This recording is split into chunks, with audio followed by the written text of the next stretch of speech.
DJ is playing at the front of the grid here, a sea of people behind our cameraman. That can mean only one thing. The grid walk is about to start for GT World Challenge Australia, powered by AWS. Greg Rust and Charlie Barlow with you here live on the grid on the screens of 7. Welcome everybody on behalf of SRO, GT Racing's international governing body, Motorsport Australia, of course, and all of the organisers of the Shannons Speed Series. This is one of the signature parts of the weekend, an hour of GT3 racing to come.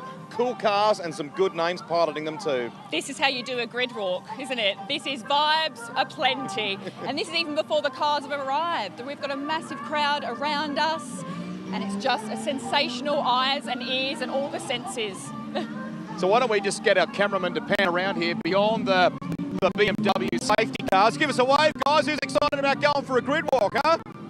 Good lineup of people here. Cars are rolling up onto the grid behind us as well. So we're going to talk to some of the drivers. Our good buddy and Cam Vanderdungan is already on the grid here too. So a few stories to come out of yesterday worth recapping on. And that is that Brock Feeney, who you know, who leads the Supercars Championship, which you can see on the screens of 7, is paired with Brad Schumacher. They did a great job in tricky conditions yesterday. Yeah, so starting from pole again today, of course, the win yesterday, they're high on confidence. And of course, this is the last time that Brock Feeney is going to be in the car this year. He's going to hand it over to Will Brown moving forward, so he'll have a point to prove, won't he? So cars are starting to roll up. You can see behind us here at the wheel of the that unmistakable Lamborghini in the background this weekend. Tony D'Alberto would ordinarily be here. He's away in Italy. So David Wall comes in and joins Adrian Dietz, and Wally, being back behind the wheel of a GT car, has made an impact, hasn't it? It certainly has, and you were speaking to him yesterday, and he was loving it and getting the results to boot. Righto, we're going to try and find a couple of interviews. I reckon Cam is gradually getting set for the first of those. The fans are about to make their way through here. Great atmosphere and vibe on the grid at the moment. So why don't we get a little bit more of the atmosphere, I should say. Here's Cam. So I've got Brock Feeney just getting out of the car. I'm going to let him get himself sorted here, starting on pole position for the race coming up. I don't think we're going to see the same weather we saw yesterday, but the clouds are starting to roll in.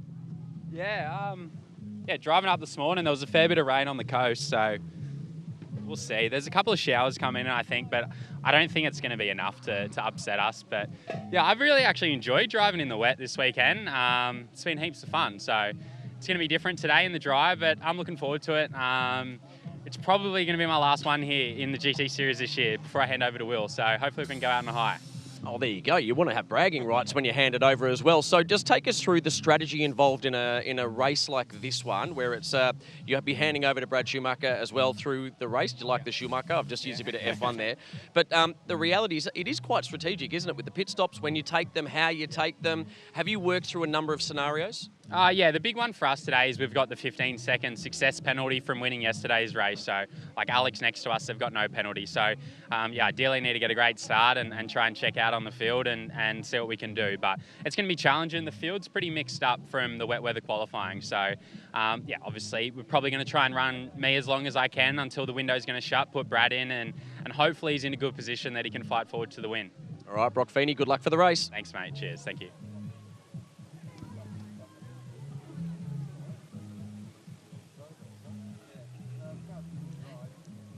Jackson Evans, starting from P6 today. We're in the dry. Are we expecting something different from the Ferraris today? I mean, I don't think anything different. You know, yesterday's race ended up being dry for us, and it was, you know, quite good. We had a few things go wrong, had to serve a penalty, but, you know, we had good car speed and finished third. So a bit of a surprise there, but we were confident that our dry car would be good, and hopefully it's the same today. Another 60 minutes around Queensland Raceway. What do you think it might throw up today? Yeah, look, obviously there was a bit of action happening yesterday, especially on the start. But, you know, I think with the pros in the car for the start of this race, you know, there'll be plenty of action, a lot of passing opportunities here at Queensland Raceway. So, yeah, really looking forward to starting the race and seeing if we can move forward. And, of course, working with Elliot Shute as well. How's that relationship going for you guys? You bounce off each other really well. Yeah, going really well. You know, Elliot's sort of really coming to his stride, and he's doing a great job anytime he's getting in the car, and I'm just trying to share my experience with him, and you know, he's doing a great job, which is cool to see, and you know, I'm also learning some things from him, but it's a good working group, and I'm really enjoying it. Fantastic. Well, all the best for the race. I'll let you get yourself prepared. Cheers, thank you. Just with Brendan Leach and Tim Miles directly across from the Ferrari. Tough day for you guys yesterday. Carl, all right from a repair standpoint for today? Yeah, Brendan's only just driven it around here now, but said it feels absolutely perfect. Nothing to show that we had a weak contact yesterday, so hopefully we'll have a better day today. Yeah, I mean, obviously real tricky wet conditions for you guys today. What's it like in the dry? Neither of us have driven it in the dry yet, so I don't know. I got from here to 100 metres up the road in the dry yesterday, and that's it. So we don't know, but I'm sure it'll be good. We could see that the other Audis had really good pace in the dry, so we're expecting the same. Let's hope you have a good Sunday. Brendan, to you, massive few weeks on the road for you. Have you got a little something that can get this Dale ITM Audi to the podium, you two, today? Yeah, I think so. I'm feeling quite confident, and Tim's done a great job so far this weekend, and we were strong here last year as well.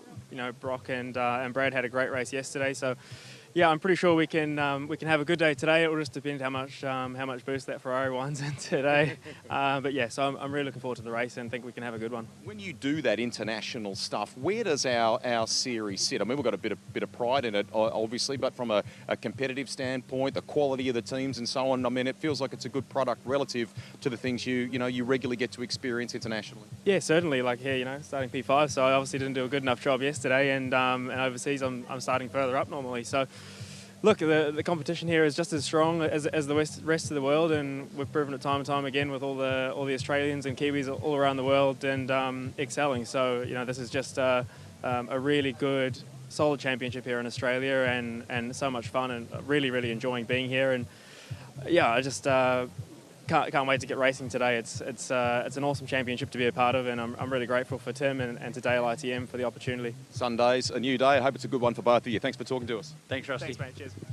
Great job over there, Rusty. Well, I was speaking to Brock Feeney on pole. I've gone to the other side of the grid. Front row is a great position. Alex Peroni, Mark Rosser. Great job on the front row start. How critical is track position at the beginning of this race? Yeah, you say that, but we've had pretty bad luck from the front row. I mean, Phillip Island and Mark was a bit unlucky yesterday, but no, you're right. This track's hard to pass, so the first lap's going to be crucial. But, you have to always also be realistic. Brock and Brad have 15 seconds from yesterday. Jaden and Paul have 10. So, yeah, it'll be important to stay in front of the Lambo, but also not take too many risks. And Mark, just talking about the bad luck, well, let's take it to good luck, because some of the other cars have been starting on this side of the grid throughout this weekend. Have looked like they've had the better run down to turn one. I know you'll be watching this time, but it's got to give you a little bit of confidence. Front row, outside, should be okay. Should be okay. It didn't really work that way yesterday, but I've got full faith in Alex. He knows what to do. Like, if he can get in front, he gets in front. Otherwise, just stick behind and be happy to be there. And if we come in P2, close behind, we're in a strong position. Now, Alex, you have tasted success here before. I think both of you have tasted success here before, and I think I interviewed you at the time as well, so hopefully there's a bit of a good omen there. But the reality is, I've already started to hear the numbers being crunched in your own brain. I'm guessing the scenario planning is we just need to put ourselves in a window on that next pit stop to make sure we can come out in front. Yeah, exactly. I mean, it is difficult as a race car driver because once the helmet's on, you just want to be in front and past people. But yeah, so it's about risk management, and obviously we'll take the opportunities if they come.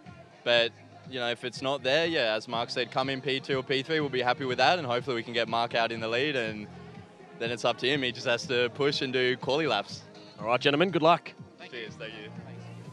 We said in the introduction today about the passion, the love for motorsport in this part of Queensland. The roll-up of fans here is unbelievable, David Wall, isn't it? Yeah, we're literally just talking about it behind me before you come up there. It's kudos to everyone involved for this. It's this is what it's about, right? Like, people come and see the cars, get some photos, see what's inside the cars, come and talk to the drivers and be part of such a unbelievable atmosphere. And the Lambo is a draw card, isn't it? It is, yeah, so it should be.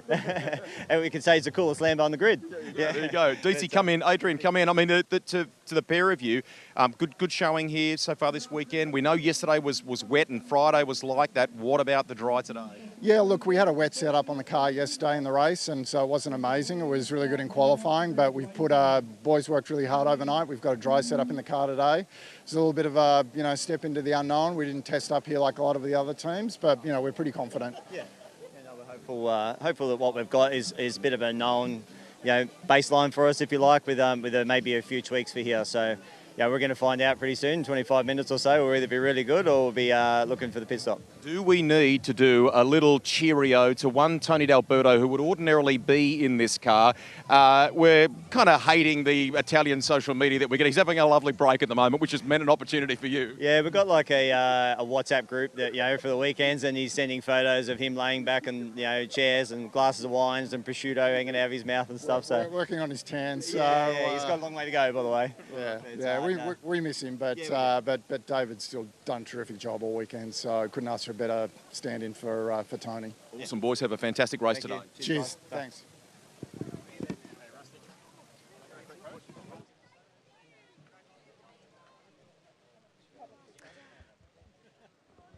Well, great vibes on a packed grid at Queensland Raceway as we continue to count down to the start for the next edition of this year's dramatic GT World Challenge Australia powered by AWS Championship.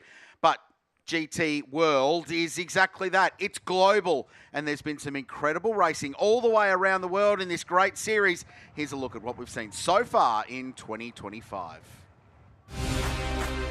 The GT World Challenge is a truly global series, and the month of May is particularly busy.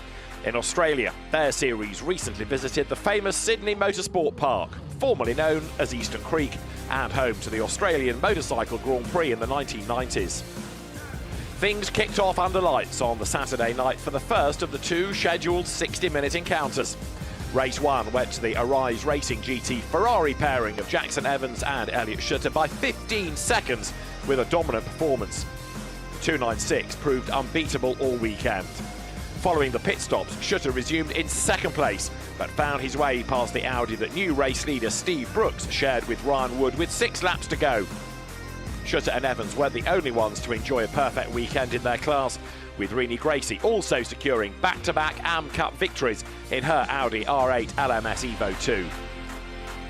Meanwhile, on the other side of the world, the GT World Challenge Europe Sprint Cup was at the classic Brands Hatch circuit. It's a real old-school driver's favourite, but very unforgiving, as the Haupt Racing Team Mustang of Romain Andriolo found out in pre-qualifying. In qualifying itself, a whole new good luck charm was in evidence as adjustments were being made to the mirror of the Winward Racing Mercedes AMG. It broke. The team was unconcerned and Mauro Engel went on to take pole.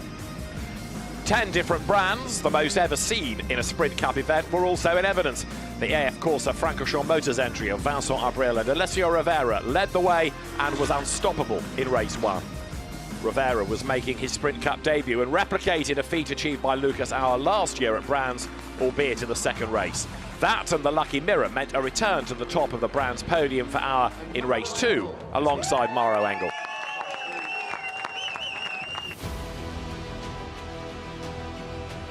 One week later, and Mandalika and Indonesia became the 12th circuit and 6th country to host GT World Challenge Asia, when 34 GT3 cars headed to the tropical island of Lombok for rounds 3 and 4.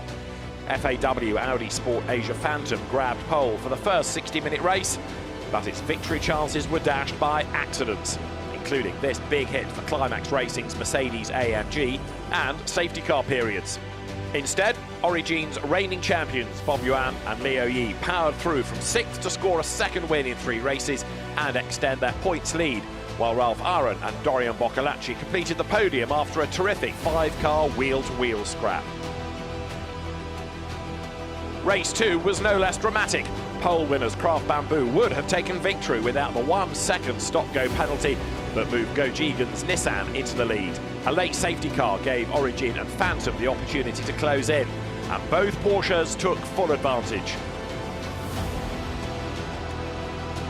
Lu Wei, who shared his damaged 911 with Alessio Picariello, crossed the line just ahead of Anthony Liu. Gojigan should have completed the podium, but was spun around on the final lap by Harmony's Ferrari, which helped Daniel Frost and Liang Jiatong to complete the podium. And that's not all. We've seen the prologue in Belgium for the CrowdStrike 24 Hours of Spa. SRO announced a record 76-car entry for the world's biggest GT3 race. The cars will battle it out in the twice round-the-clock classic, 101 years after the first event of its type in what promises to be the greatest GT race in the world.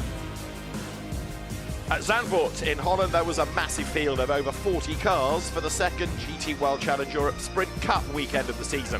And it began badly. Consta Lappalainen squeezed onto the grass, bodywork damage, and he was out of the race by the end of the opening lap. There was some great racing going on in the mid-pack as they came out of turn 1. Around went the Dennis Marshall Dustin Blattner Ferrari, and further drama as Ford and Chevrolet got together, and out of the race was Giuseppe Vega and Jesse Salmonautio. On the pit stops, the Sven Muller Patrick Niederhauser Porsche positioned itself in a race lead and will be on target for a maiden success of 2025. As behind, Maro Engel and Lucas Au's Mercedes tried to battle its way up the order, but had been given a 5-second penalty for an unsafe release. As up to the checkered flag and victory came Patrick Niederhauser and Sven Muller for Rutronic Racing and for Porsche. Race 2 had Ben Green on pole position with Emil Frey Racing teammate Chris Lullum alongside, but both were done for jumping the start. The Ferraris ran toe-to-toe around the first corner, leaning on each other coming out the other side as Jordan Pepper tried to buy into the battle in the third place Lamborghini. As Arthur Leclerc went off the road with a suspension drama, the pit stop window opened and WRT played it perfectly. Number 32 BMW catapulting its way up the order. It was a win for WRT for Charles Witt and Calvin van der Linde, with an inspired second being Ivan Klimenko for Santilot Racing in the Audi. GT World Challenge America in Sebring, Florida, a track that has never altered since its first race in the 1950s. And this old US airfield saw Mercedes, AMG, BMW and Porsche take the top 3 on the grid. The bumpy road helped to give Carl Washington's Porsche a spin. After the pit stops, the Mercedes of Jeff Burton dropped back, which left the Random Vandals BMW to take the victory.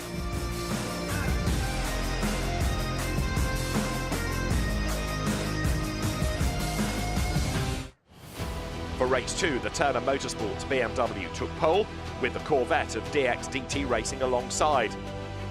It was a clean start, but those bumps took their toll again.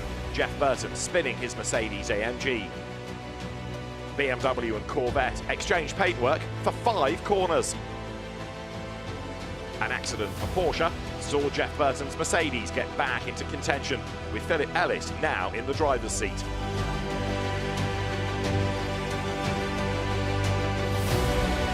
The time was up, and the Random Vandals BMW managed to secure a double win at Sebring.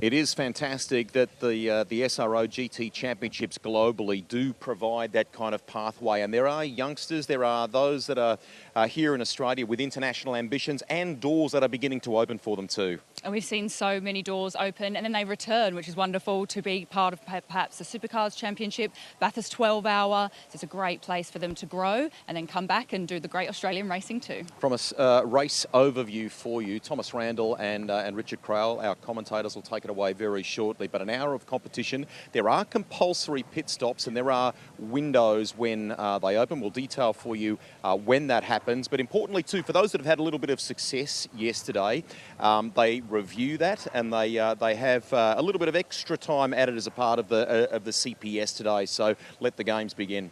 Absolutely. There's a lot of anticipation. As we spoke to several different drivers on the grid, people like Jackson Evans, knowing that it was dry in the race yesterday, so he's expecting something similar, but then you wonder, are they downplaying it? And they might pull something out in the end.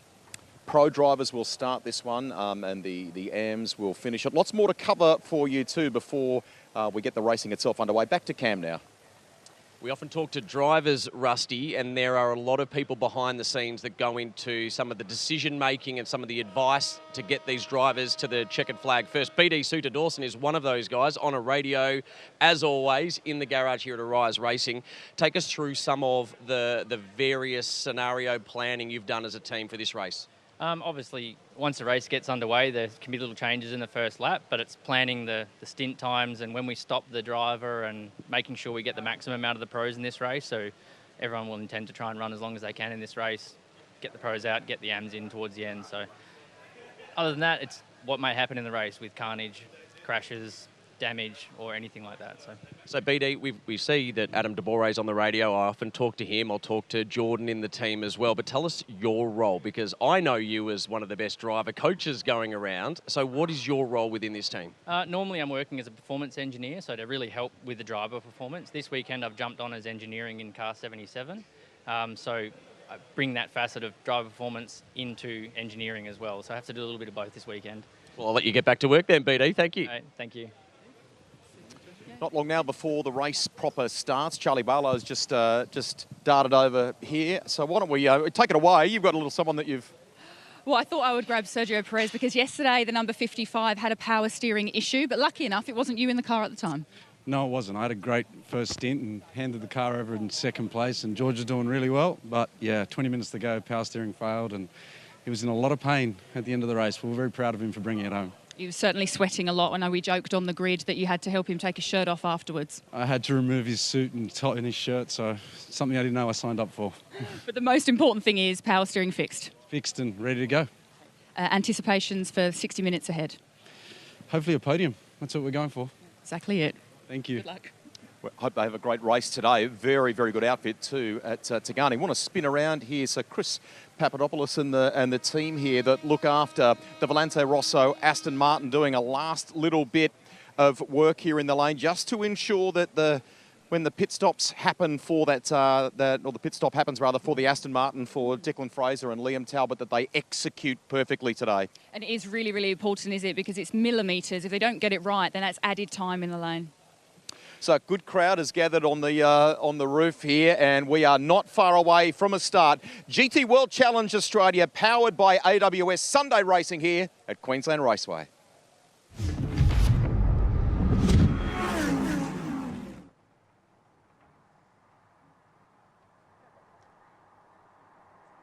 That's the scene from Queensland Raceway. What a stunning sight it is too. A little overcast at the moment.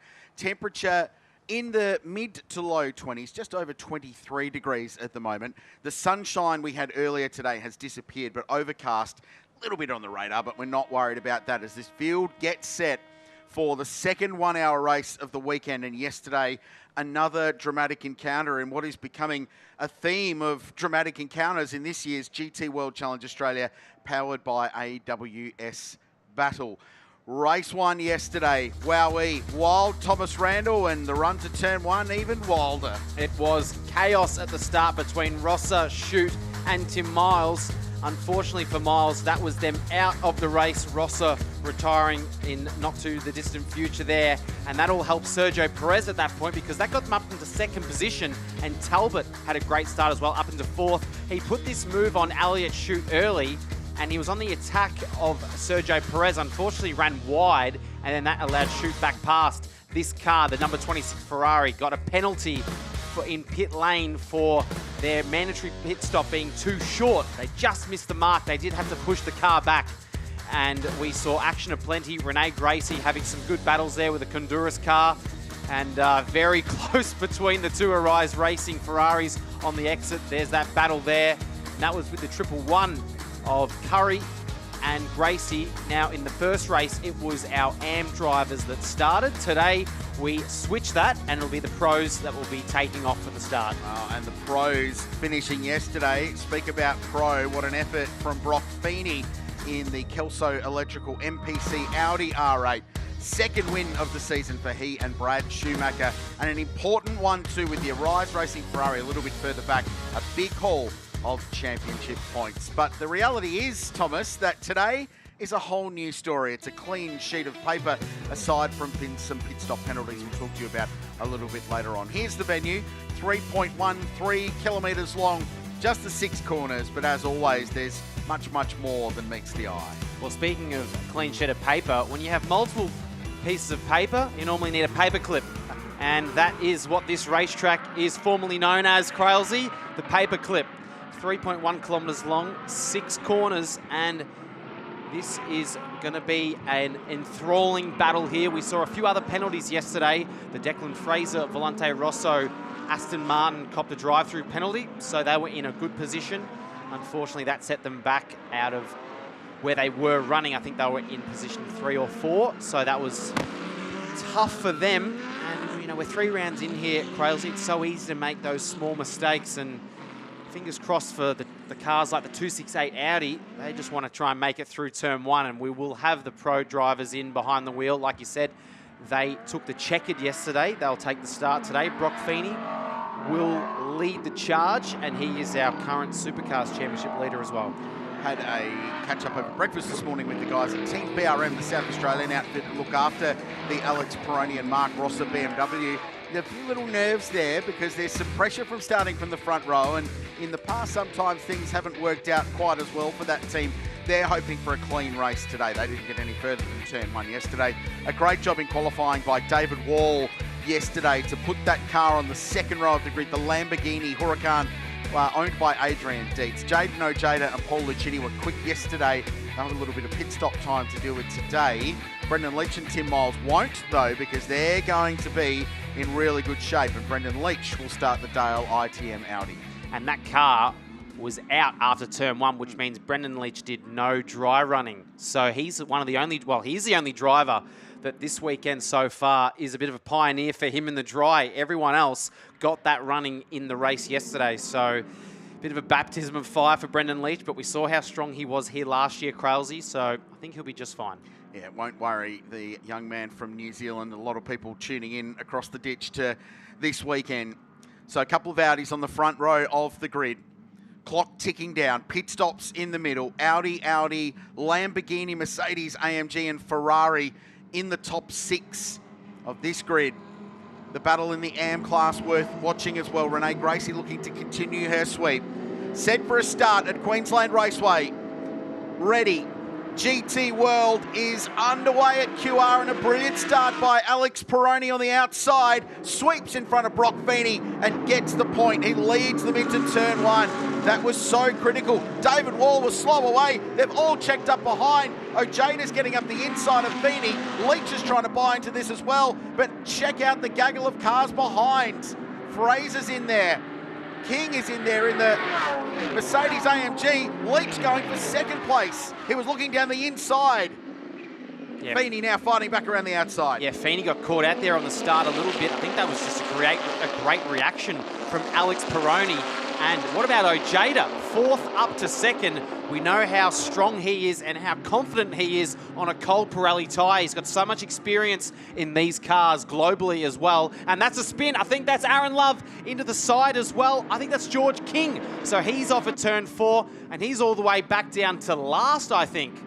And Feeney had a massive wobble at turn 4 and was almost gobbled up by both Leach and Evans, and now Declan Fraser in there as well. Ojeda has got to the back of Alex Peroni. So Audi and Mercedes AMG out in front. What a start to this one. This is very similar, very reminiscent of last year's Saturday race. Towards the end, it was Peroni trying to hold off Ojeda at the end of the race. But we're only 3 minutes into this race. We've only completed 1 lap. So how long can Peroni resist the pressure of Ojeda? Feeney very wide at turn 2. It could open the door a little bit for Brendan Leach in the Dale ITM Audi. Teammates out of the MPC stable, Audi Customer Sport Racing Australia, based in Melbourne, southeastern suburbs. This team has had a huge amount of success. They are the most winning team in Australian, GT World Challenge Australia competition. The Arise Ferrari's in there as well. That's Jackson Evans, Gold Coast-based Kiwi, and Declan Fraser chasing him down. Yeah, so Fraser in 6th position. And he had a little bit of a tough qualifying session yesterday, so he's moved up a couple of positions. But yeah, Feeney in these opening few laps really struggling to get the confidence and maybe the tyre temperatures. He's lost about 1.8 seconds to Ojeda here. So Ojeda still right on the back of Alex Peroni, and at the end of the day, Ojeda's got another 10 seconds extra compensation time for finishing in 2nd place yesterday. So Peroni will be in 2 minds, I'd say, whether he just relinquishes the pressure, maybe lets Ojeda go and just try and stay with him, or, you know what, he's got the clear air, try and maximise that and not overheat the front tyres. So at the moment, Peroni doing a great job out in front, excellent start that he had, and Feeney under a lot of pressure as well from Brendan Leach, and right in behind Leach, Jackson Evans as well. If you are Peroni in that Team BRM ACMF entry, you want to keep Ojeda behind you in this, because Jaden has a little bit of extra pit stop time. Remember, finished second yesterday. So they've got 10 seconds extra in the stop. So if you're leading them into pit lane, you're going to have an advantage. This is a track position race today. Very important, especially against those who have got a little bit of extra pit stop time as a result of having success yesterday. And among those are the Brock Feeney, Brad Schumacher car.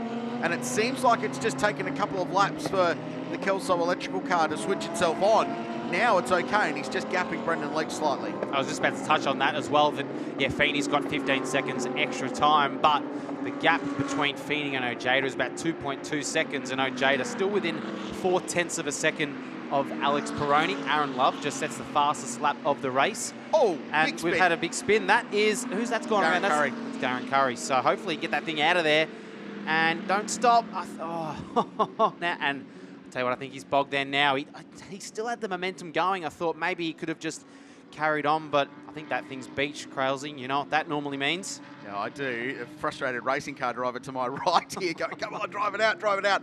Unfortunately, Darren Curry and Axel Donaldson are not going to get further out, and the safety car has been called. Yeah, so he's just lost it there. High fuel loads at the start of this one as well. You know, it's a 1 hour race, so they're topped up and tyres still coming up to temperature, and the cars sit lower when the pressures are down. So whether it's just bottomed out a little bit, but yeah, around he goes, and yeah, in the gravel trap.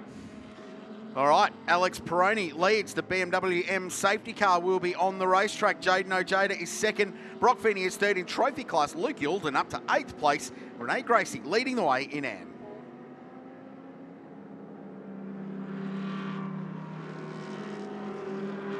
Ford Ranger Raptor recovery vehicle at work again.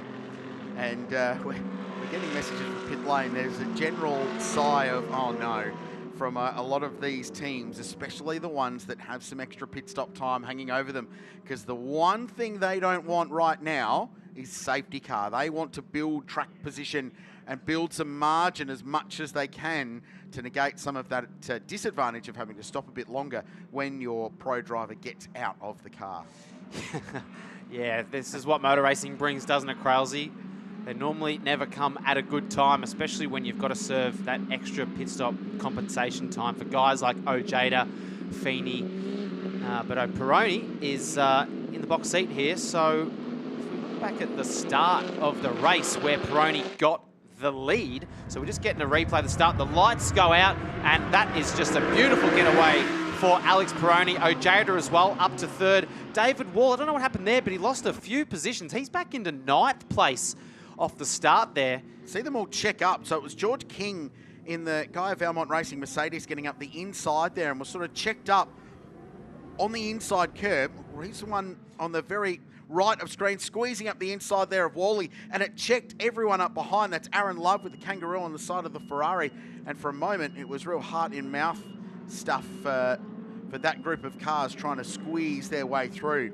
And this safety car does help the 77 Arise Racing Ferrari. Good news, they've got the Mercedes out of the gravel trap at turn 1. You can see it back a shot.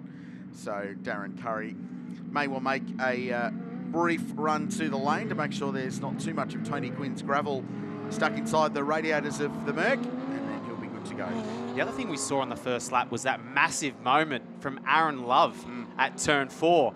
And here's a shot here, just in the back of shot. So he's down the inside, and it looked like George King actually had a moment, and he's come across on the side of Aaron Love. Aaron Love's half spun the thing, lucky to recover it, and it's ended up costing George King. So it kind of started with that moment that George King had, and it led to that. So I would say race control will deem that as play on, I would think. No harm, no foul, and that has put George King, well, he's down in position number 12. So Renee Gracie, our leader in AM class, she's 11th. Luke Yulden in the 71 Porsche is 8th overall, and he's leading the trophy. Now, unfortunately, they copped a drive-through penalty in yesterday's race as well for a pit stop infringement. Yeah, it left the engine running, which is a big no-no. Must switch the engine off when the car's up on the jacks. So that's a no-go, but that's their first time starter in the championship this weekend. So a little 1%er that didn't quite get ticked off there in that previous gen Porsche.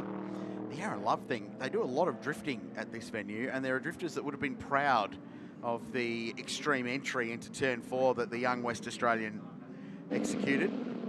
So the safety car will be in this lap. The BMW M safety car will head to pit lane and we'll go back to racing with Alex Peroni leading the field. So he's the man with the biggest job at the moment, Alex Peroni.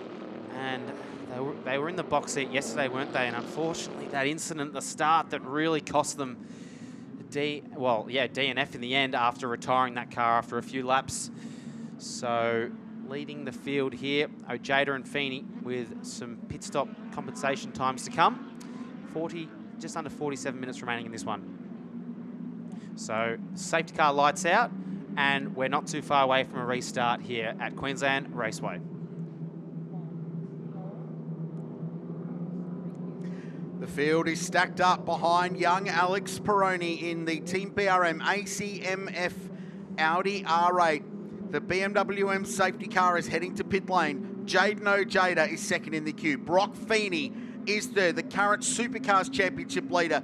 The fast Kiwi Brendan Leach is next, and then another one just behind him in Jackson Evans. Then it's Declan Fraser, then it's Aaron Love and Luke Youlden and David Wall. Back to green flag conditions, 46 minutes on the clock.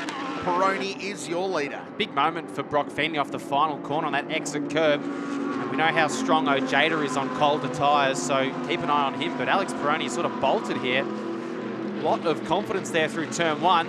And once again, Feeney just losing out a little bit on that cold tyre on a restart. Well, once is a question mark, twice is almost a trend, isn't it? That car doesn't look very safe on a cold tyre. So it was challenging to drive on the opening lap, and it's been challenging again. He runs very wide at turn 3. It's going to open the door for Brendan Leach to get a good exit out of that corner and the drag race down towards the left-hander at turn 4. So Feeney clearly struggling with the Kelso electrical car. A couple of teams made some setup changes. I went and spoke to Wall Racing, who are running the Lamborghini Huracan. David Wall behind the wheel said they were just tuning the car. They had no dry weather running up until yesterday's race, so they were learning and trying to understand what that car was doing. So they've made some changes to make that car nicer to drive. Let's go back down to the lane. Here's Charlie. I'm here with Grant Donaldson. Grant, we obviously saw that Darren got the car back on track. The 111 is going around. What is Darren saying over the radio? I think he just made a little mistake going in, just lost the rears, didn't get the tyre temp up to where he's supposed to be. He's pretty shattered with himself, I'd imagine. Paul Bugger, we all make mistakes every now and again. We'll just charge on and see where we end up after today, but it should be all right. At least usually with the testing day, and no one likes to go on the gravel. I've done it plenty of times myself, but we're doing heaps of overseas racing this year, so he's got a lot of seat time, but he'd be pretty cut up about it all, but devastated for the team. But anyway, we'll keep charging on for the rest of the day and see how we go. Press on. No worries, thank you. Cheers. Enjoy. Thanks, Charlie. Those boys went and did the Dubai 24-hour earlier this year, so they've got a lot of miles. They've gone down a lap, unfortunately, so that's quite costly for the Mercedes-AMG team.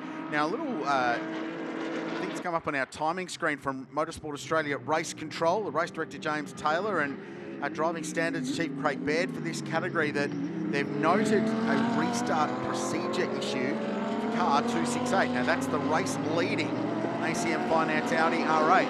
You've got to be kidding, Crailsy. Yeah. Not another. I'm not kidding. That's exactly what they've noted. So this is the restart. So this looks okay. Two things that could happen. One, well, that was just shows us the Brock Feeney moment where he got very wide on the exit of 6. I reckon it was earlier than that. You know, he was going really slow out of turn 5 as the safety car accelerated away. That's the scene down at Team BRM, who are running this car. Marcus Koch there, who's the engineer of that car, and Mark Rundle, team owner of BRM. Team you've had some success driving for in S5000 open wheelers, some wins in the Gold Star, which was very, very cool moment. They just can't catch a break at the moment, can they, this team? Phillip Island, they got a penalty for jumping the start, the race start, when they were on the front row alongside Dorian Boccolacci. And they've had a few pit stop penalties at Phillip Island as well. Yesterday caught up in that first lap crash off the front row, and this would just be real devastation for that team if this leads to some form of penalty. But anyway, at the moment, it's just been noted, so hopefully we don't put a curse on that from here. And he's got a 1 second margin over Jaden Ojeda, then Brock Feeney in behind. 1.6 seconds back is Brock Feeney to Ojeda. So he's still just not as confident on that colder tyre in the Audi, and a little bit of a queue forming behind with Brendan Leach, Jackson Evans, and then Declan Fraser. This is a nice little battle that's been going on for a few laps. Fraser and Aaron Love, and we saw that massive moment that Aaron Love had into turn 4. As in the background, you can see Aaron Love has put a move on Declan Fraser and gets the job done into turn number 3. So now he's going to have to cover here into turn 4 on Declan. Post-race investigation for car 268.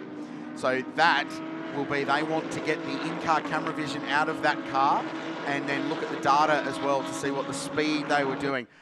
If I'm a betting man, and I'm not because I'm terrible at it, but I would suggest that it wasn't maintaining the speed of the safety car. People have been nobbled for that before, potentially going too slowly as the safety car accelerated away.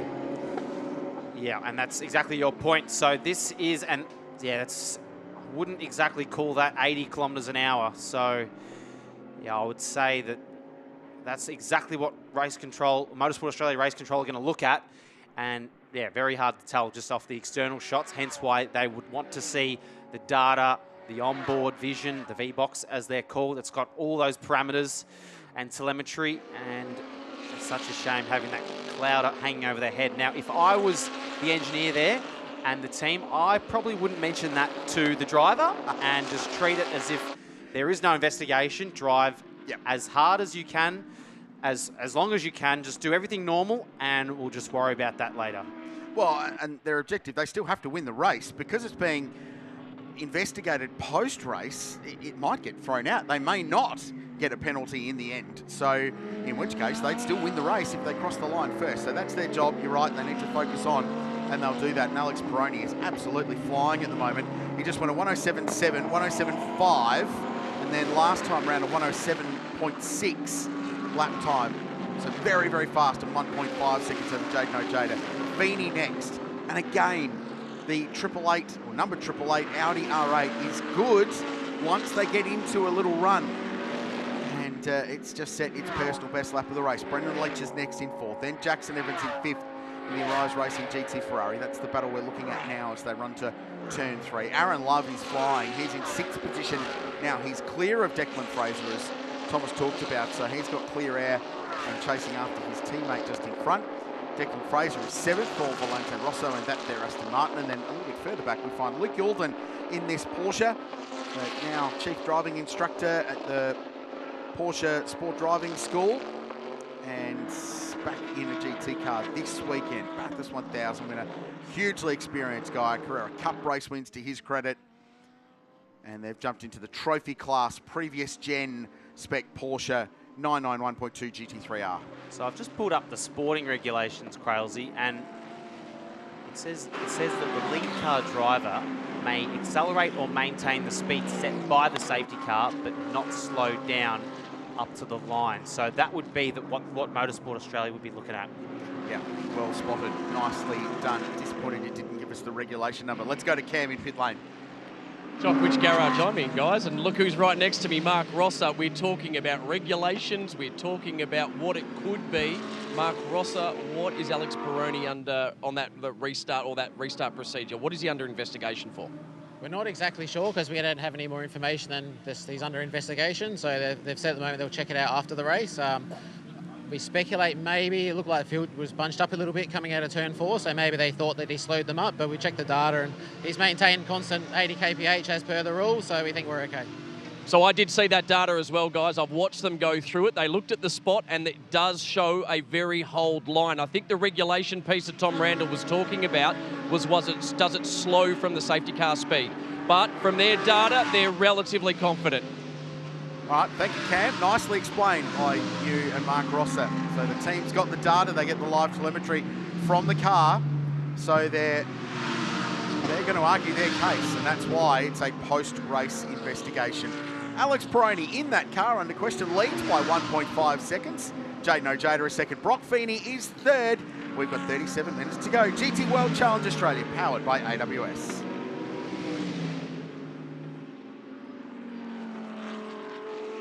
It was Article 46.7, Thomas, of the sporting regulations.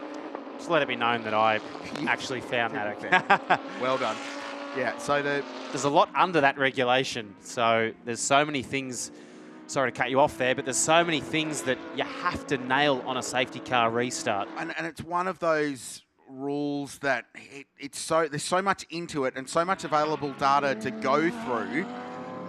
While you always want to see the result decided on track, it's one of those things where you really need to give the team the opportunity to defend themselves and present that data, because going by the TV pictures and the complaints of other teams who always think they're going to be in the right may not necessarily be the full story. Here's a battle, Lamborghini versus Aston Martin. This is 7th and 8th position on the road. And that's, Wall putting a move on Declan Fraser. So Declan really struggling in this race, because it wasn't too many laps ago that he was passed by Aaron Love down at turn 3. So the Aston Martin just not really showing the pace that they would have liked in these conditions. And they're just dropping a little bit further back in the order. And right now, Brock Feeney has the best pace of anyone in this leading group of cars. So we've talked about the struggles of the Kelso electrical car to get up to speed on a restart, but when it's on a run, the thing's a rocket ship, and he's just nibbling away at Jaden Ojeda in front. Racing towards the pit stops, the AM class cars and trophy class cars will stop first. Luke Yordan is in the lane in the Porsche. Now the pit stop window is not officially open yet, so that would indicate perhaps more of a serious issue for that team. And that's a shame, because they were leading the class. That leaves Paul Stokel, triple Australian Drivers Champion, now based in this part of the world in the KFC Audi. He's sharing with Gary Higgin in 9th position outright and leading the class. That's the green highlighted numbers on your timing totem left of screen. Just shown that looks like King may have got past Paul Stokel. There he is. There he is. And they're on a charge, because they're trying to now hunt down Declan Fraser, who's 8th in the Pro-Am class. George King 9th after that awkward moment into turn 4 on the opening lap with Aaron Love that they had down there, and he went back to last on the field. So George now trying to make ground on Declan Fraser, and the gap out in front, 1.8 seconds between Peroni and Ojeda. Brock Feeney a further 1.3 seconds adrift on Ojeda. So once those pressures, I think, normalise, the pace there seems to be not a problem for the 888 Kelso electrical Audi, with Mr. Brock Feeney, our Supercars Championship leader, in behind the wheel. And like you touched on before, the pit window for the AM cars will be opening very, very soon. May have been slightly delayed due to the safety car, but then the window will open after that for Pro-Am. But I think we'll be seeing the Pro drivers staying out all the way right up until that window is to close. Brock Feeney in what will be his last race for the foreseeable future in that car. The plan is for Will Brown to drive that car for the remainder of the year. So that's like swapping Farlap from Maccabi Diva. It's not exactly a terrible thing, is it, to go from the guy who won the Supercars Championship last year, and by the way is very good at GT racing, for the guys currently leading the Supercars Championship, and by the way, he's very good at GT racing, so not a bad gig for Brad Schumacher in terms of his wealth of choice in co-drivers. Good battle ongoing as well. Further down the field, 33 minutes remaining in this one, and we're racing our way towards the pit stop window opening here at Queensland Raceway.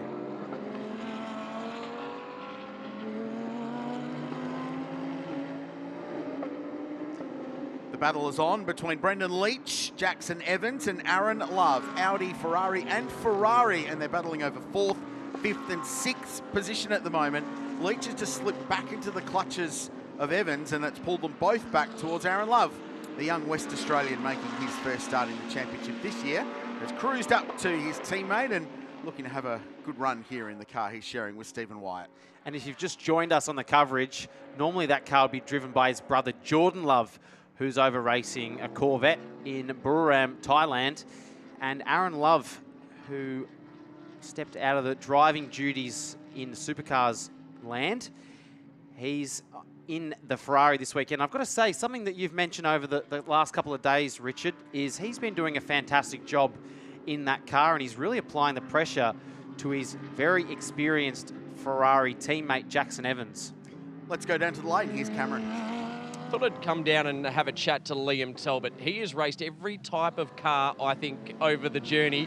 Liam, it doesn't appear that the car's going overly well at the moment in this race, but are you overly happy with the move to Aston Martin for yourself?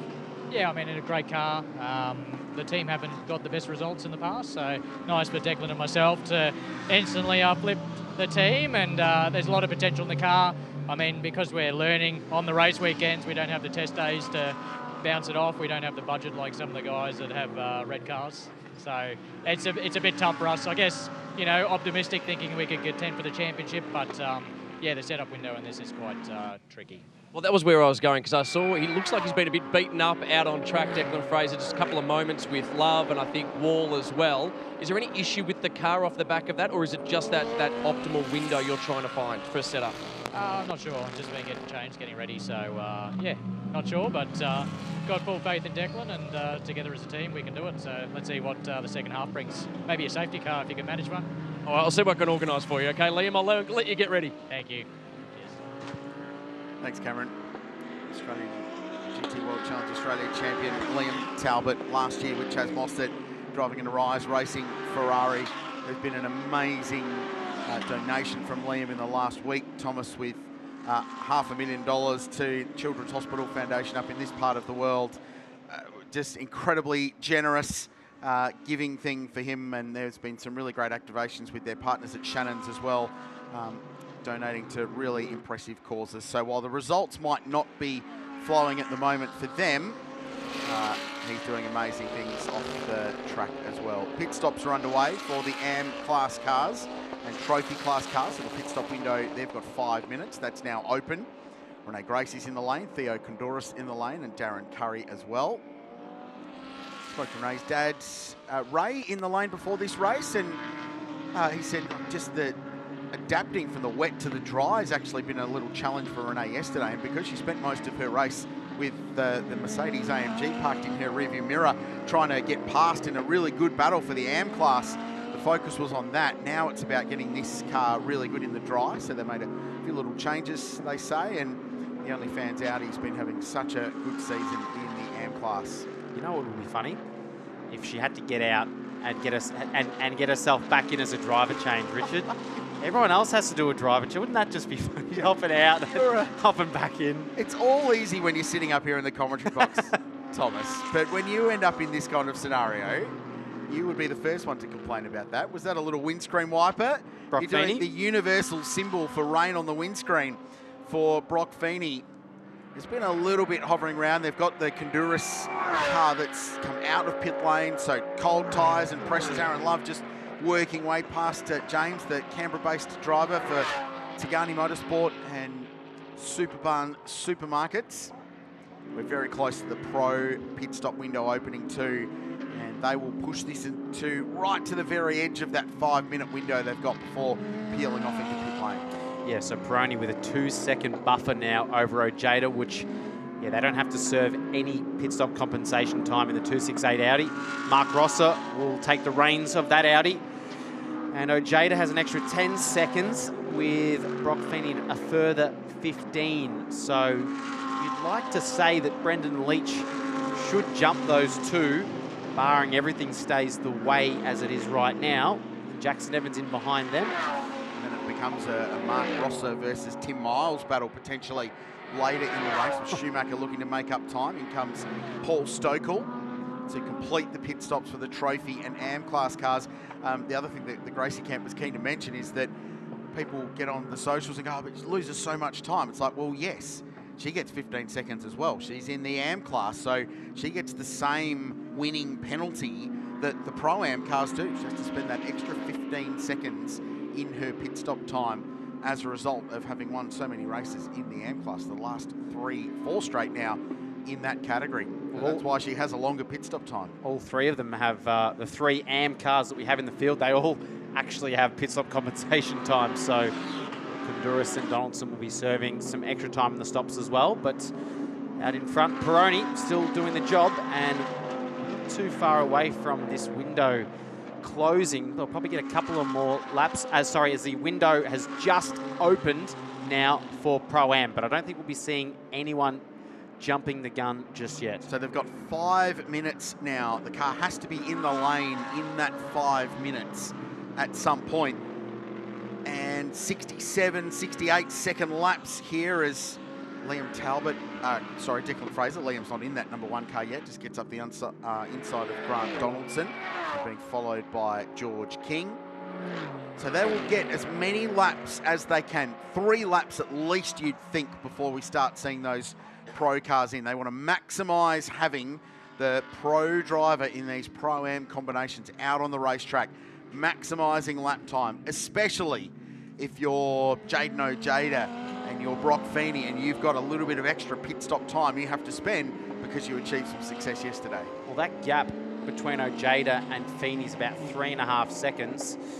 And back from that, a further 2.5 seconds to Brendan Leach. And then it's really close between himself, Evans and Love. So I'd like to say that 3rd, 4th and 5th, 4th, 5th and 6th should jump 2nd and 3rd once we get through the pit stop cycle.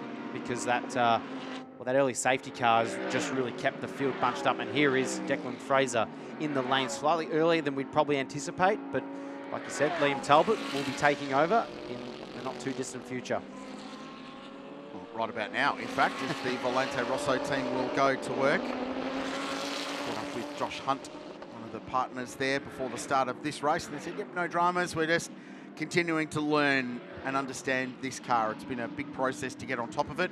They did the Bathurst 12 hour at the start of the year. We're very competitive there, but they're still just sort of understanding where this car works and the window it can run in. This team has been accustomed to running Mercedes AMG products for the last couple of seasons. As Peroni goes around again, so there's another lap. Still 2.5 minutes to go in the pit stop window, so at least one more if he wants to take it before that stop. Ojeda around again, Feeney around again, yet to make a pit stop. Leach, Evans and Love still all locked together. Now, for those that are attending the race meeting, there's a QR code on the side of that car. The Children's Hospital Foundation, you can scan that QR and make a donation. And back in April, Liam Talbot pledged that he would donate dollar for dollar, match dollar for dollar the donations made. There is the QR code. Are they struggling to get this car going, Thomas? I think appear so, yes. It looked like it rolled forward and then stopped. Whether that's an electrical issue or a clutch issue, that's really costly for these guys. They actually received a pit penalty yesterday for leaving the car on once they made. Oh, it's not rolling. And George King in the lane just behind the Tagani team going to work there.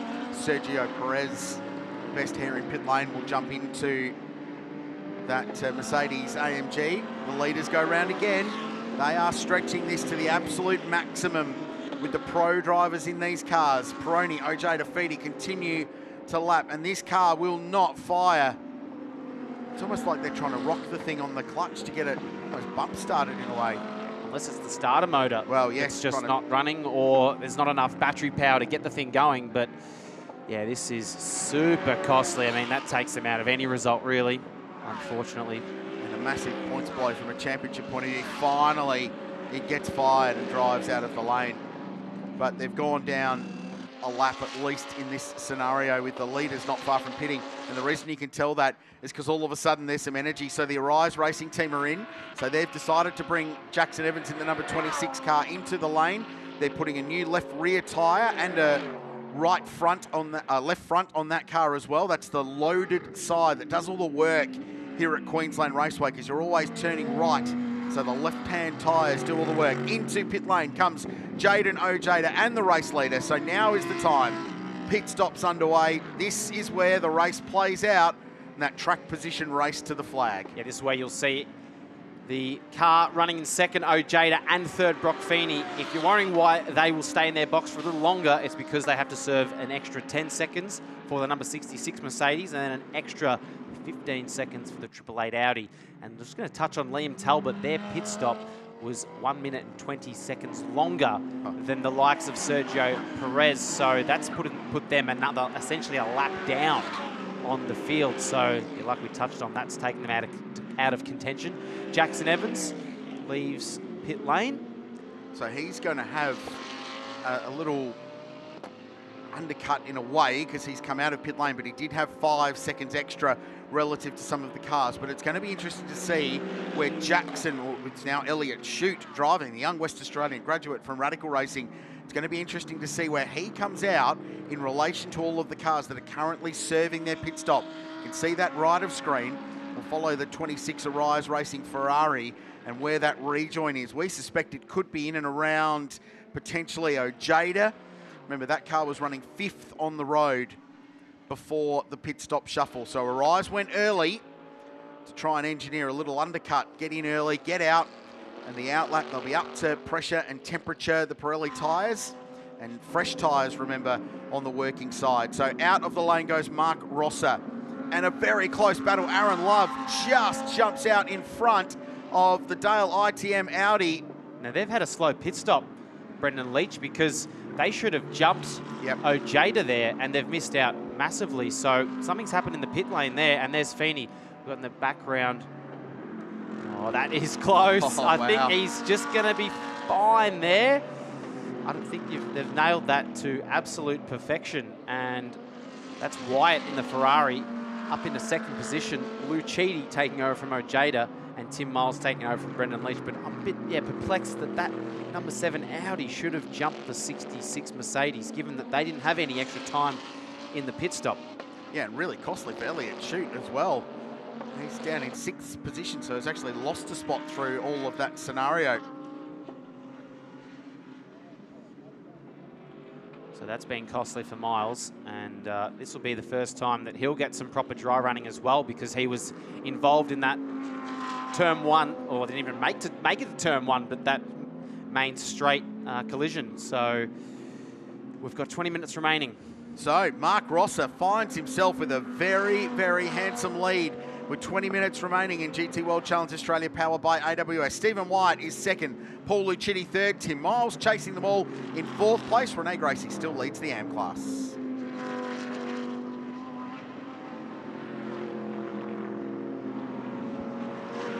And now it plays out. The AM drivers at work. Tim Miles is always one of the quicker AMs in this Pro-Am field, so I'm interested to see what he can do with Paul Lucchini and Stephen Wyatt in front. These are these 2 cars on screen. They're 2nd and 3rd on the road. Brad Schumacher is 5 seconds behind Miles, 4th and 5th position. Elliot Shute another 2.5 seconds down the road. And with the raw pace that Arise Racing Ferrari's had all season long, it's going to be really interesting to see what he can do to get some more championship points. That is a car that so far this season is yet to finish off the podium. So 3 wins and 2 third positions across the races so far this year. While they're 10 seconds off a podium, Lucchini currently running in 3rd. Ojeda doing a brilliant job in that opening stint. And this is the battle for 2nd. This is Wyatt v Lucchini, and plenty of pace in that Mercedes, as we've seen. And flashing the headlights is Paul Lucchini into turn 1. A bit of aero wash, I'd say, through 1, but a lot of confidence has he got behind the wheel here. And Wyatt, I'd say, looking in his mirrors a little bit, and this is all but helping the cause for the 268 Audi, which still has a question mark and a cloud hovering over it for a restart investigation. Oh, Lucchini had a look down the inside there. Wyatt sort of half covered late in the braking zone to turn 3, but no move on offer.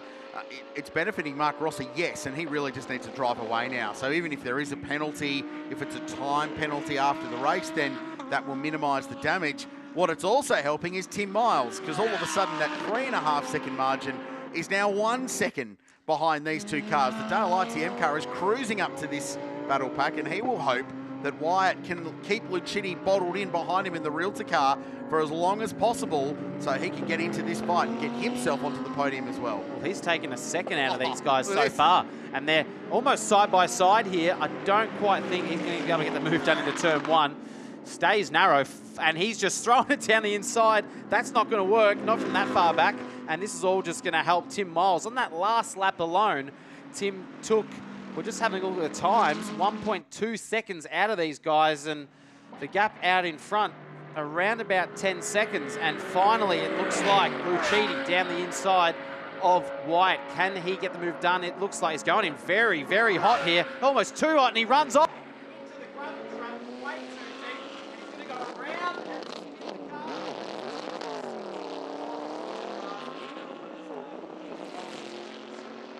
car, third in the championship coming into the weekend, tumbles to the bottom half of the top 10. It didn't really look like that thing was ever going to stop at that point, did it? Here's another look down the inside. He had the track position. He had the track position and just went in way too deep there. You just pull it. So, yeah, and spun to the outside. Here's the other angle down at turn 3.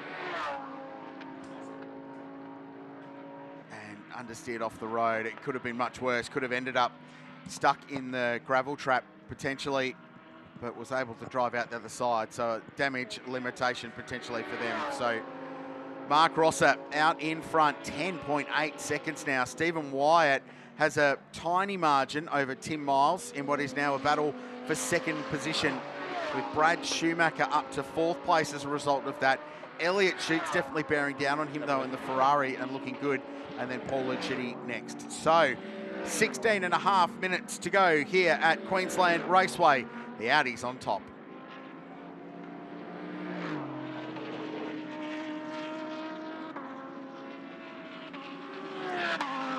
.9 seconds. Tim Miles in 3rd place at 0.4 of a second. This is that battle pack.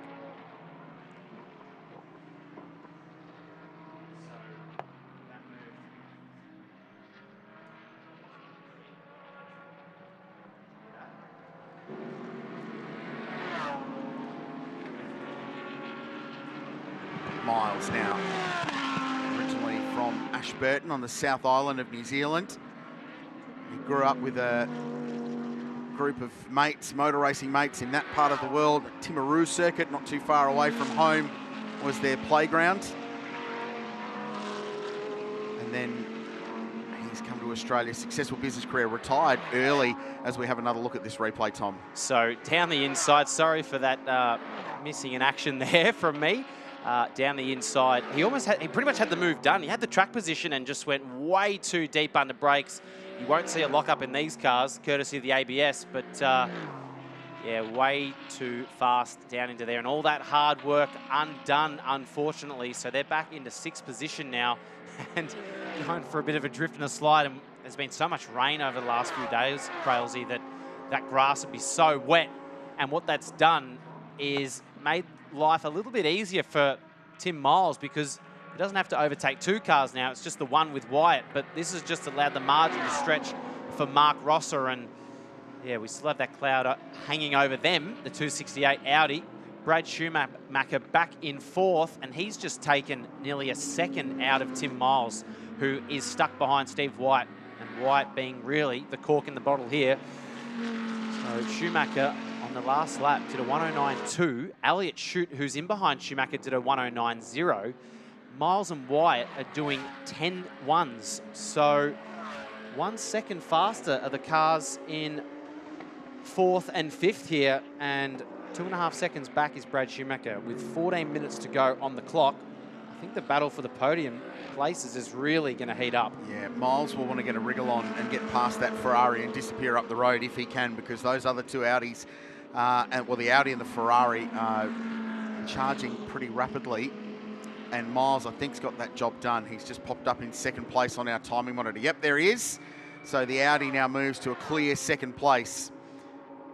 Touching on his backstory, now based in Sydney, and just loves driving these cars and loves the fact that he can get involved both with Deb Day and the team at Dale ITM over there in New Zealand.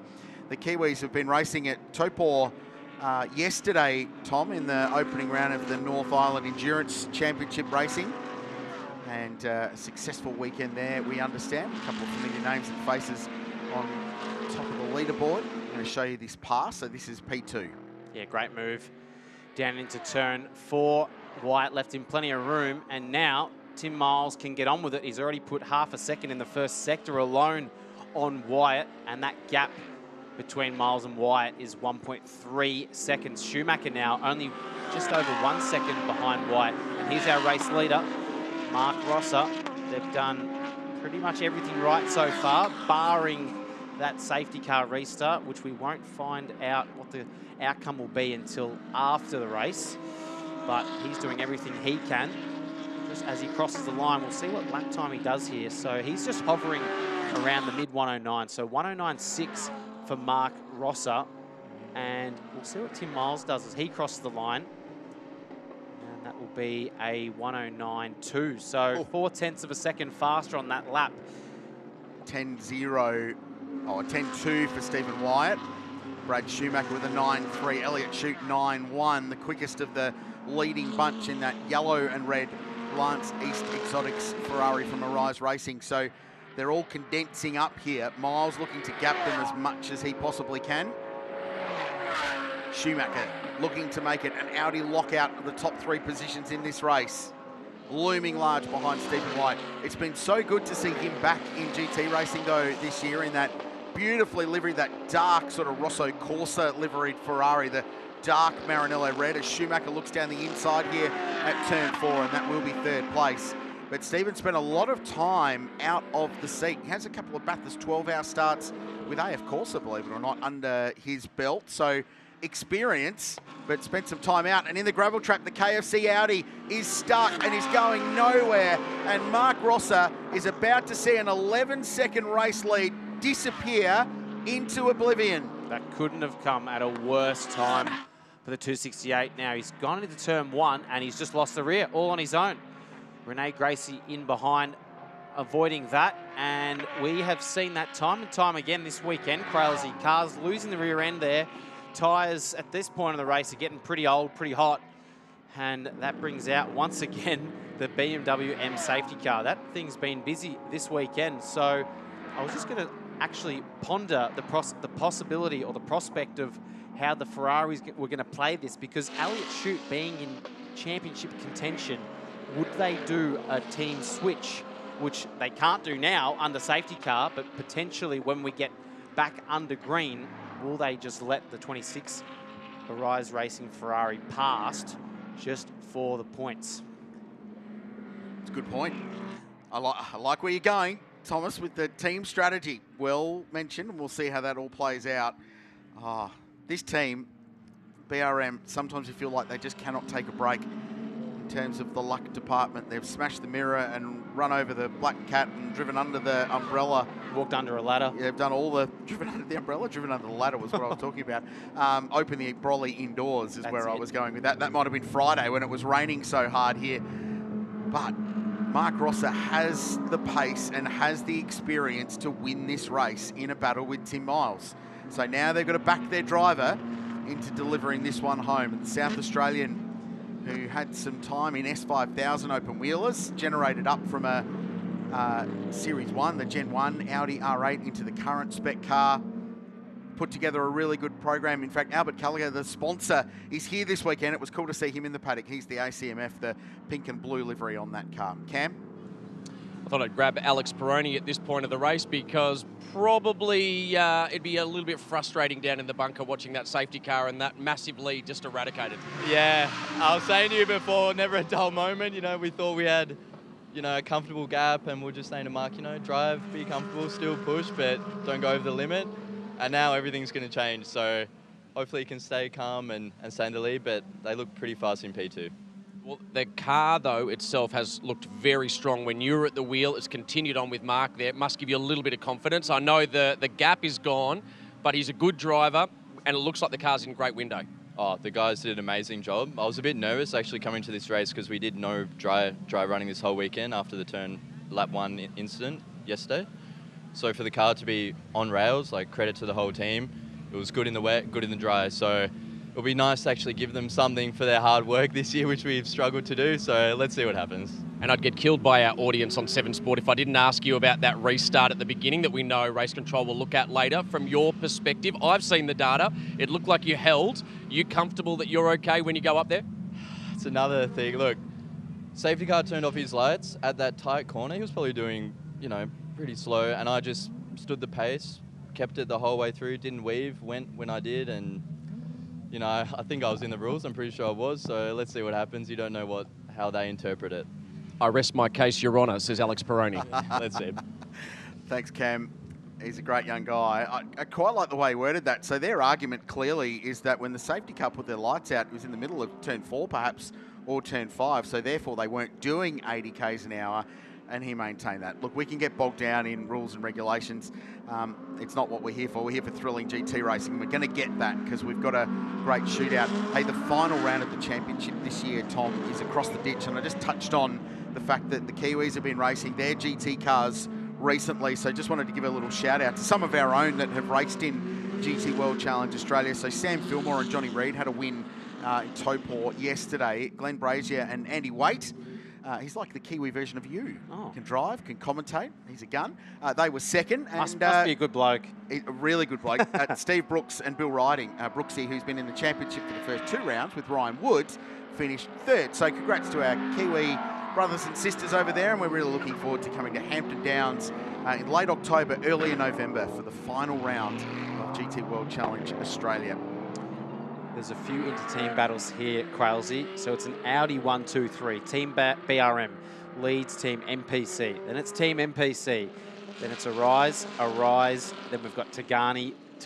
So it could get awkward in the bunkers between all those 3 manufacturers. So Audi, Ferrari, Mercedes, Lamborghini, and then Renee Gracie leading the AM class. And we're being told that the safety car will be lights out this time by, and I'm sure we'll keep a keen eye on what speed the 268 Audi will be doing on this restart. Well, Rosser very close. So the lights have gone out halfway between turn 4 and 5, just for reference if you're playing at home. And now it's up to Mark Rosser. Yeah, that's definitely 80 kilometres an hour. 10 miles in behind, looking to grab a victory. It's been slim pickings for that team this year and a really challenging start to the season. Brad Schumacher next in the championship mix and wants a few more positions in front of that yellow and red Ferrari there, because they're the championship leaders, Elliott Shute and Jackson Evans. Back to green. 5.5 minutes to go at Queensland Raceway, and yet another grandstand finish to a GT World Challenge Australia race. Audi versus Audi versus Audi at the front, but where do the Ferraris play into this? Yeah, great restart there for Mark Rosser.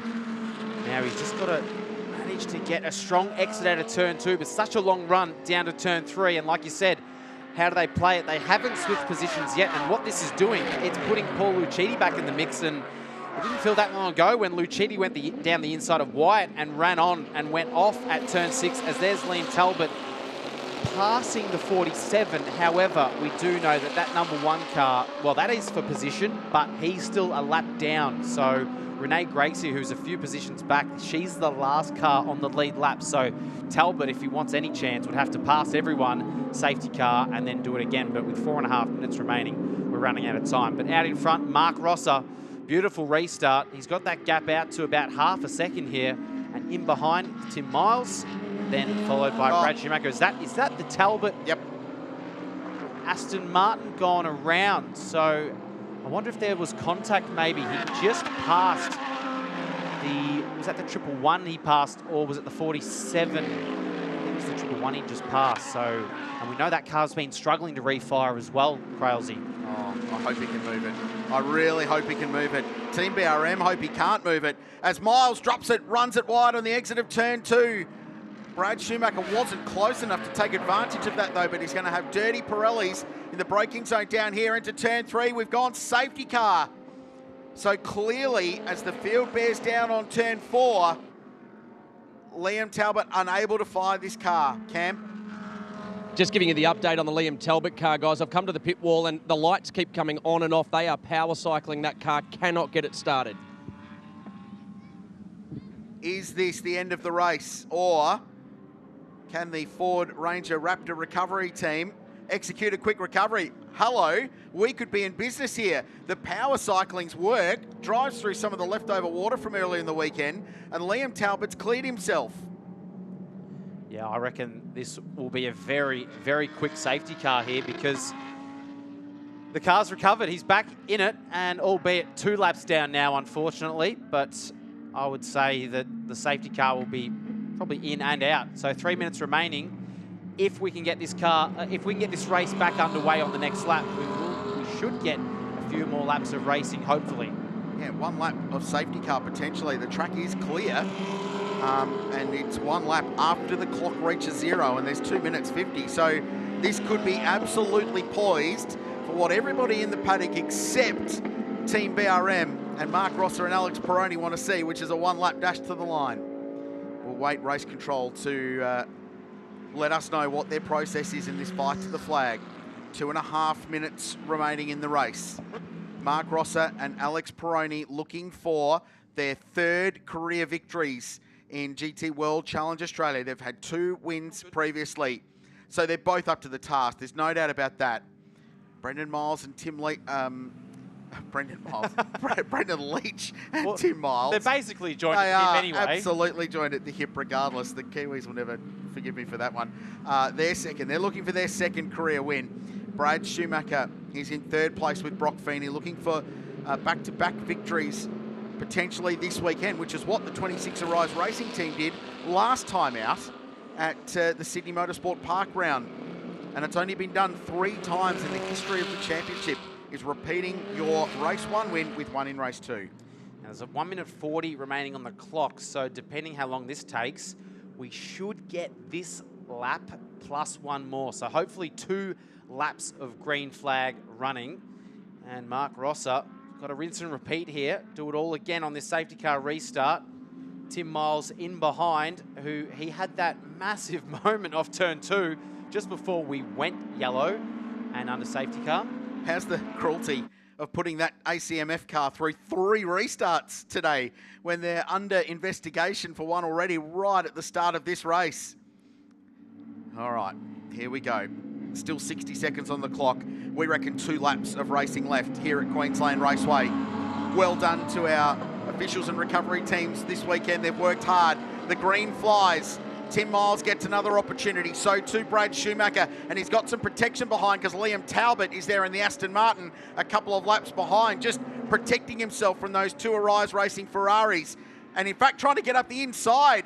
Liam's a couple of laps down. Schumacher needs to be really careful in this scenario to not get engaged with something that could cost him championship points. Yeah, well, I'm not sure whether, well, for Talbot, he's 2 laps down, and he's got guys around him that are actually in a race. They're in a battle, so, you know, you don't want Talbot really getting in the way of this battle. The guys that are on the track that are actually competing for a result here, and those are the 2 Arise Racing cars that you spotted that were going at it. So clearly no team orders there. And Tim Miles in behind Mark Rosser, who once again has nailed the restart. And we're going to have 1 more lap remaining here after this as the clock just goes to 0 now. And that gap is about half a second, which is pretty much what it was on the restart last time by. But Tim Miles just getting up to speed there and shouldn't have to be looking in his mirrors here because he's got a car behind him that's 2 laps down, and he really should only need to be focusing on eyes forward here. Brad Schumacher has nothing at the moment for those 2 leading cars, so he's in third, thinking of the championship points. Yeah, Miles almost having to defend from a car that's a couple of laps down on the last lap of the race. So this is perfect for Rosser. It's just opened the door for him to have a comfortable little margin at all the points where Miles could be making an attack and trying to battle for the lead. There are the 2 Ferraris. Is there an opportunity for Shute to get past Wyatt and score just a couple more valuable championship points? He's right in behind Wyatt at the moment, and whether or not, he'll probably have 1 more opportunity here, maybe 2. I don't think he's close enough here in turn 4, and he'll have 1 more attempt probably at turn 6 as Talbot just lurking all over the back of Tim Miles. Talbot 11th overall and 2 laps down, but at the moment it's going to be Mark Rosser, I think, that'll hang on to this. Well, there's a post-race investigation into this car for an earlier restart, but forget about that for the moment. Mark Rosser has survived a couple of late race restarts, and he will drive this car to the checkered flag for his 3rd win in GT World Challenge Australia. A tiny margin over Tim Miles at the end. And there's smiles on the faces of Team BRM and the ACMF outfit. It's Marcus Koch, the engineer. It's been such a challenging year for them where they have had horrific luck. In fact, if they didn't have bad luck, they'd have none at all. But this has worked a treat for them. Well done, Mark Rosser. Well done, Alex Peroni. That's their 3rd victory in GT World Challenge Australia. Tim Miles and Brendan Leach, well, they delivered on the pre-race promise, didn't they? They said they'd be contenders, and they were. They finished 2nd less than half a second behind. Renee Gracie wins the AM class. Congratulations to her, continues her sweep. That's 5 in a row now. Paul Lucchini just behind, and then Adrian Dietz. James Kanduris second in the AM class. Gary Higgin and Paul Stoker win in trophy. And we think there might have been contact between car 1, the Aston Martin of Talbot, and car 66, and that could be why Talbot was stopped. And let's go back to our race highlights.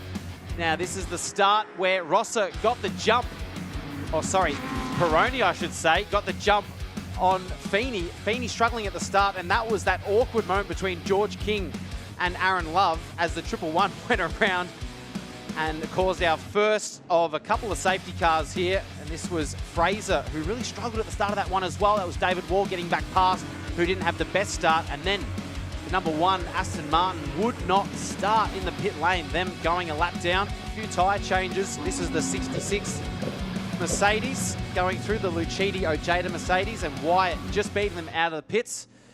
And it all sort of got a bit spicy towards the end there, didn't it? Yeah, the fight was on. So Stephen Wyatt did an awesome job. This was huge. Lucchini went the big send at turn 3 and it didn't execute. Ended up spinning into the gravel trap and dropped himself out of contention. This brought out the first of 2 late race safety cars. Gary Higgin with a spin at turn 1 in the KFC Audi. We then went back to racing. Rosser nailed the restart. Beautiful stuff. And then unfortunately we saw the Valente Rosso car spun. 66 turned around, and car number 1, as you said. So we suspect they were linked. That set up a 2-lap dash to the line. Another well-judged restart from Mark Rosser. The number 1 car was in the mix. He got in front of Brad Schumacher, but was out of the race equation. Taking the checkered flag, the Audis have locked out the top 3 spots in GT World Challenge, powered by AWS. Race number 2 here at Queensland Raceway. Let's go and celebrate this one. Here's Cameron. Well, I'm going to jump in with some Pirelli winners' hats. I'll hand that over to Mark Rosser in the meantime. Actually, I'll put that on top of the car for you, Mark. We'll grab you in a second. Alex Peroni, a lot of interviews in this race. It wasn't easy in the end, but well done. Yeah, oh God, that was terrible to watch. Like, I feel for the team having to watch every race like that. It's a lot better being inside. But no, credit to Mark, credit to the team, as I said before. They gave us an amazing car this year, as they have done pretty much all year. So it feels good. And it feels good to do it on pace like that, you know. We were kind of unlucky in the end, but it could have been a bigger gap. So, but yeah, great job. Speaking of the car, I'm going to spin you around because I don't want to look at a wall behind here. I want all of this audience on 7 Sport to see this amazing car. Mark Rosser, this steed got you home for the win. It did, yeah. I was a bit nervous there. I don't know if NPC called for Higgin to beach it out there. Maybe I was a bit worried, and yeah, Nolan Tim was being pretty fast this weekend too, so he made me work for it. So in the commentary, Richard Crail and Thomas Randall referred to the bad luck that seems to befall BRM sometimes in GT racing. Do you feel that curse is starting to lift now that you got some silverware? Yeah, no, for sure. I think we were still a bit unlucky yesterday, but you do make your own luck. Like, I'm not a big believer in just luck being there or unlucky, so we just got to keep pushing, keep having good pace, and we'll be there. I don't believe you. All race car drivers are superstitious, and I know you are as well. Mark Rosser, Alex Peroni, congratulations. Thanks, mate. All right, we're going to sneak around the back over here. Renee Gracie, congratulations on another win. You must be so proud of what you're starting to unlock and what you're starting to achieve with this consistency. Very much so.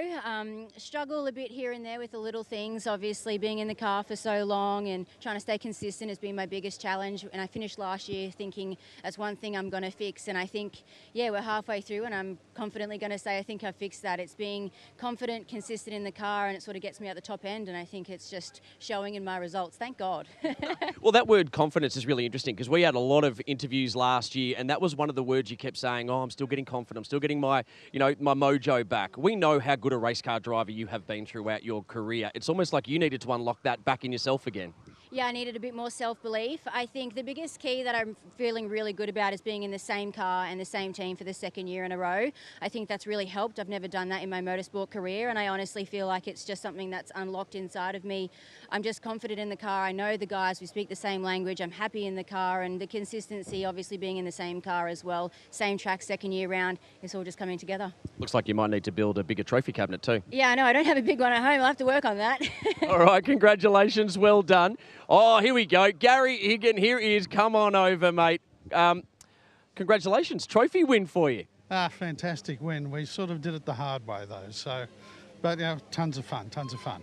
Well, you had to get the car back out there. You had to keep circulating as well. I bet it was a little bit touch and go there for a moment. Yeah, it's because I was trying to be nice and let someone else through. I think there's a lesson there. Ended up in the gravel, so there you go. Paul Stokel, you never let anyone through, do you? Not if I can avoid it, but we're doing okay for a bunch of old blokes, aren't we? Yeah, it's not too bad at all, but no, good fun, great fun being back in the cars, and that KFC car just it's not much slower than the old girl I was in last year, so it's good. Yeah, and for a lot of our viewers on 7 Sport that are seeing it for the first time, Paul, they probably don't know your history and your driving prowess. Mainly came to attention in Australian motorsport through open wheelers, but geez, you seem to love and gel with the GT, don't you? Yeah, I guess it's got a little bit of that DNA, you know, the aero, the downforce, all that sort of thing, and that's what I grew up with. And I just, you know, my aim was always Formula One, so anything with lots of grip impressed me, and I really like these cars. They're good fun. Well, just before I go back to commentary, Gary Higgin, you must also be loving the data that this guy's putting down in that car as well. He does, but mine can't quite reach it. It's a fantastic coach there, and I'd like to thank the team at MPC too.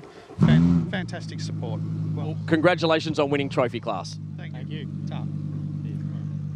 Thanks, Cameron. Lovely work. It's great to see that. And that is part of this category where the pro driver can work with the AM driver, Thomas, to get them up to speed. What a day. And we're getting some reports, a little bit of spice in the paddock. There's been some team managers going back and forth to different garages, just having a little conversation about how that race played out. So the intensity level in this paddock is very, very high. Yeah, tempers do like to flare in motorsport, don't they, Crailsy? So I'm sure we'll try and get to the bottom of what's going on down in pit lane. And for the 268 Audi, I just hope for their sake that they're all clear. Let's go to the podium and celebrate. Welcome to the podium presentation for Race 2 of the 2025 GT World Challenge Australia, powered by AWS at EVENTelec GT Festival, Queensland. Presenting the trophies today, Marcos Morea, Sales Manager Queensland and New South Wales for Pirelli. Please welcome the top 3 place cars for the Pro-Am class. In 3rd place, Brock Feeney and Brad Schumacher from Kelso Electrical Team MPC.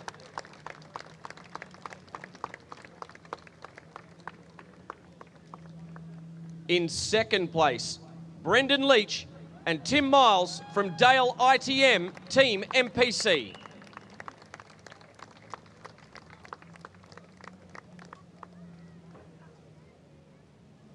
And in 1st place, Alex Peroni and Mark Rosser from Team BRM ACM Finance.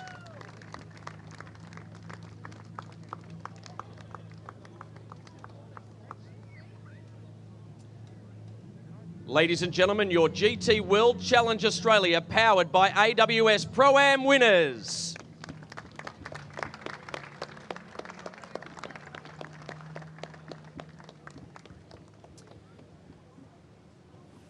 All right, now, while they get their champagne on the podium, we'll start preparing to welcome the top 3 place cars for the AM class.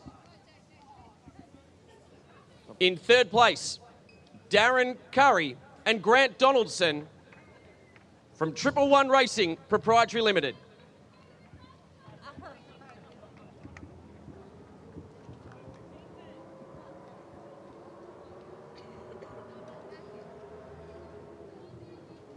Just working through into our 2nd place drivers, James Konduris and Theo Konduris, Superbarn Supermarkets, Tagani Motorsport.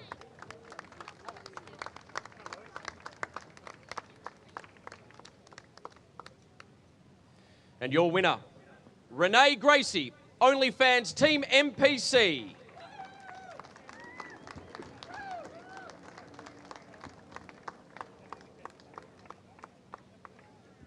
Ladies and gentlemen, your GT World Challenge Australia, powered by AWS AM class winners. And now for the celebrations.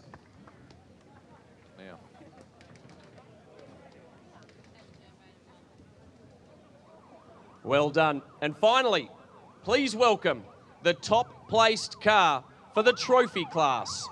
Your winners, Paul Stokel and Gary Higgin for KFC Team MPC.